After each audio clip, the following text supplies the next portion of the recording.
conseqüència de la crisi que estem vivint, que la demanda interna ha baixat. Dintre del context econòmic que hi ha, que és complicat o molt complex per tots, és dels sectors econòmics que encara funciona bastant bé. Amb la producció que estem fent de carn de porc, Déu un guard que no hi haguessin les exportacions. Veiem que hi havia una tendència de mercat, sobretot a centre Europa, un creixement cap a la demanda de producte ecològic, i aquesta va ser una de les apostes de Salgot de present i de futur.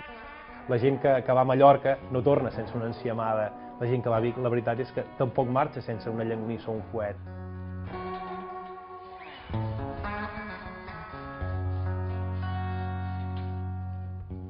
La crisi no ha passat de llarg per al porcí.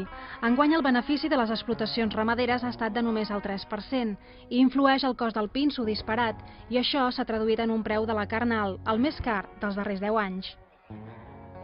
Porc gras, el mateix preu? Sí. Igual.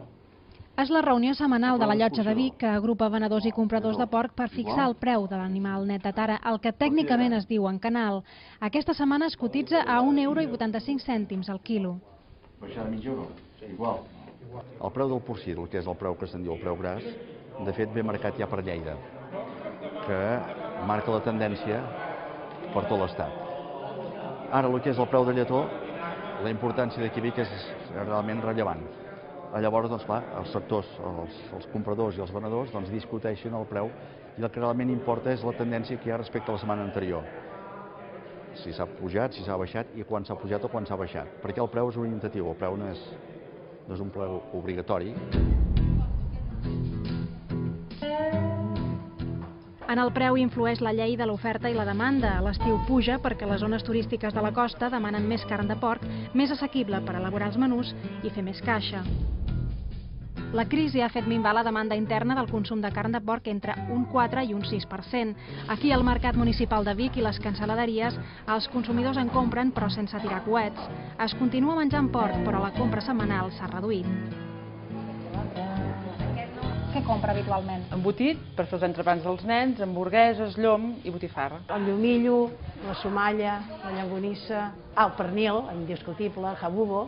Sempre vas a la part del porc perquè és més agradable, de sabor, de tot això t'agrada molt més. Cala Tresona és una cancel·laderia de tota la vida de Vic i són des del 1837, però hi han fet canvis i s'han adaptat als gustos dels clients. Abans era tot més, diguéssim, llom, carn magra i botifarres, i alguna d'embotit, ara és d'hamburgueses, llibrets, arrebossats, diferents tipus de croquetes, varietat amb els bulls, bull de foie, bull amb fruits secs. Home, els que tenen més sortides serien, diguéssim, el que és la somaia, el fuet i la llonganissa, diguéssim, que al final la base de tot plegat, diguéssim, és una mica la botifarra crua. Com us ha afectat la crisi a les cancel·laderies? La gent, diguéssim, menja menys embotit, diguéssim. És un tema que es pot prescindir de menjar un fuet.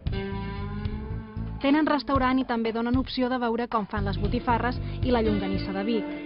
La botifarra té molt joc, perquè es pot menjar de moltes maneres, sigui guisada, a la brasa, a la planxa. Si la deixéssim assecar, penjar en el secadero, es transforma en somaia al cap dels seus 15 dies. Llavors, el tema exportacions, nosaltres, clar, al ser més petits és més complicat, llavors des del nostre cantó hem d'intentar sumar el màxim possible. Una altra de les causes de l'augment del preu del porc és que hi ha menys oferta d'aquests animals. Els garrins també estan a preu d'or, a 18 € la unitat.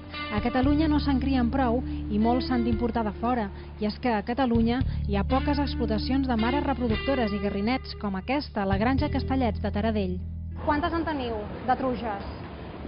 Unes 560, o sigui, les que no hi ha aquí estan a maternitat, que estan en estat de lactació, o bé que els falta pocs dies pel part. A aquesta sala les truges que estan embarassades s'hi estan més de 100 dies i les treuen una setmana abans de donar llum. Una fitxa de color vermell vol dir que és una llavora. A partir que hagi godellat i ja hagi passat el primer cicle, ja serà una truja.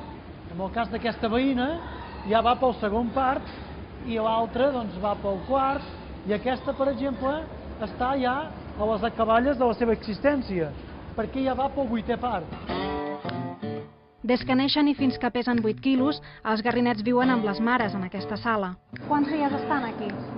Al voltant de 21 dies. I després ja es passen a una altra nau. Sí, llavors aquests godells ve un camió i se'ls emporta.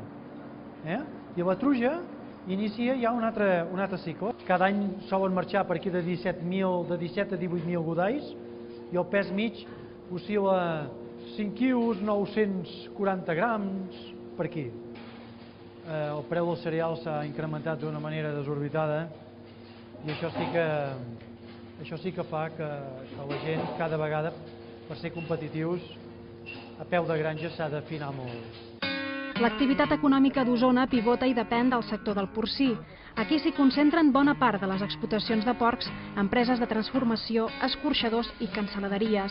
Bona mostra de la tradició porcina és la Llotja de Vic, amb una història centenària.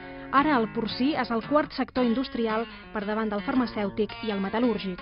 Jo diria que era una producció de sostenibilitat de les cases de pagès que existien, d'on tenien 4, 5, màxim 10 truges, i això es va convertir fa uns 30 anys en explotacions ramaderes ja molt ben preparades, molt industrials i cada dia estan més ben preparades.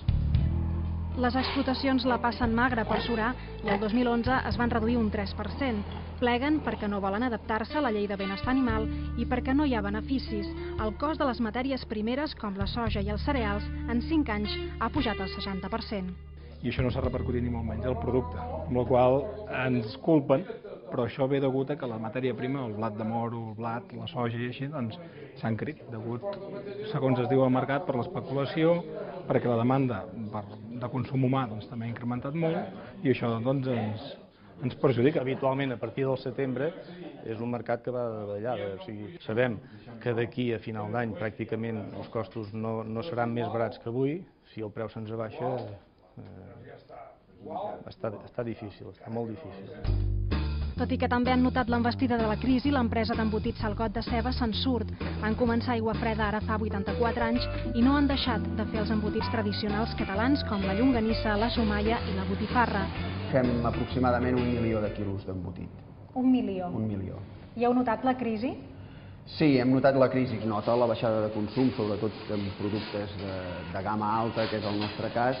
La butxaca no dona per tant. Anem un 80% aproximadament a Catalunya, un 20% a la resta de l'Estat i fem alguna coseta d'exportació, però encara és simbòlic. Salgot és rendible, encara ara? Sí, Salgot encara és rendible, no és el rendible que era. Estem notant aquesta època de recessió i estem treballant per innovar i per adaptar-nos als nous temps i per poder continuar molts anys més. Des del 2009 a Aigua Freda hi tenen una granja de porc ecològic.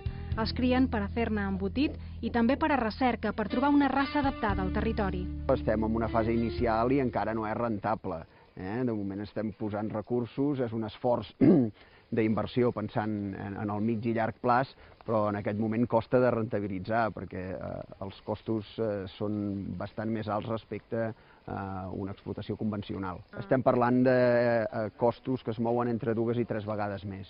La gran majoria ho venem a Catalunya i a l'estat espanyol també alguna cosa, però hi ha països com Alemanya que ja els hi hem fet algunes exportacions de llonganissa de Vic, de Secallona, per exemple. Després de diversos mesos en granges d'engreix, arriba el moment del sacrifici i els porcs es duen a l'escorxador. Aquí a Frigorífics Costa Brava hi sacrifiquen de 7.500 a 8.000 porcs cada dia i estan tramitant els permisos per poder exportar carn als Estats Units. Això comportarà també que aquest escorxador pugui ser proveïdor d'indústries de transformació, per exemple de fuet, de pernils i altres productes, perquè aquests productes, com també compleixen l'estàndard americà, puguin també accedir al mercat nord-americà. L'any 2011 a Catalunya es van sacrificar 17 milions de caps de porc, gairebé un 50% del que es produeix a tot Espanya, i bona part de la carn, 850.000 tones, es destinen a l'exportació, als salvavides del sector. En aquests moments, on venem més és als nostres mercats del voltant, per dir-ho d'alguna manera, França, Portugal, també Alemanya i Itàlia serien els primers destins de les nostres exportacions. No obstant, es tracta d'anar cada vegada conquerint els tercers països, és a dir, sobretot el sud-est asiàtic, els països de la nova ampliació europea, de l'Europa dels 27, és a dir, els nous països que han entrat, així com les encara exrepúbliques soviètiques que encara queden, com és el cas d'Ucraïna, com és Bielorússia, com és Kazajstan. A tot el món, la producció de porcí representa el 39% de la producció total de carn. Encapçala el rànquing l'Àsia, que té un 60% del mercat, i la Xina com a gran productora. La segueix Europa amb un 20%, amb Alemanya i Espanya al capdavant, i els Estats Units amb el 10% restant. Hem crescut un 12% amb exportacions de carns. Les exportacions de porcs vius han crescut més encara, vull dir, però aquí sí que hi ha un diferencial perquè normalment els porcs vius que s'exporten cap al mercat italià, que és un mercat molt específic, d'un tipus de porc molt més gros, per fer el pernil de Parma i altres especialitats tradicionals que tenen ells. Hi ha subproductes que diguem nosaltres que no tenien valor. Per exemple, els xinos i els coreans estan pagant molt cares les orelles de porc, cosa que aquí sí, perquè els agraden, i val tant les orelles com pot valer el llumillo, o per exemple, a Rússia li agrada molt la grassa, el tocino, i això ha pujat molt de preu. Tot i el rècord en el preu de la carn de porc, el sector sap que al setembre tornarà a baixar i els seus marges minvaran. La manca de consum intern ha trobat el flotador en l'exportació i moltes empreses del porcí que s'hi dediquen suren. D'altres, atès que els consumidors han tancat l'aixeta, diversifiquen el negoci. Penso que en la mateixa línia que portem anem bé, el que passa que hem de mirar d'anar tirant endavant i fer més coses. O som competitius o hi haurà gent que no ho passarà gaire bé. Som líders a nivell europeu, tant a nivell d'investigació genètica com amb explotacions ramaderes, tant a nivell de mercat local com internacional, penso que amb una bona perspectiva.